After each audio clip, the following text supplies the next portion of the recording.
Düşmənə nazar qazmağa, fələk yazanı pozmağa, ən şanslı tarix yazmağa, gedənlərə salam olsun.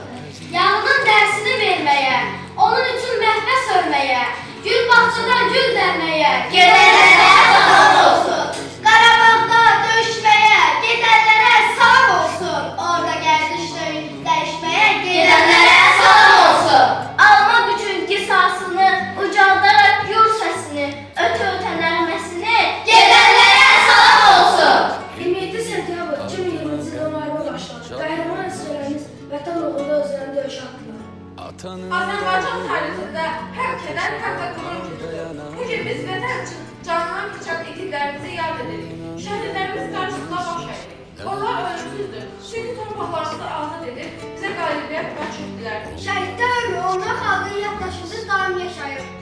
Tarixi şəhidlərin şəkillərinə baxıram və düşünürəm ki, indi öz yurdumda azad şəkildə gəzə bilirəmsə, onların Qarabağasına.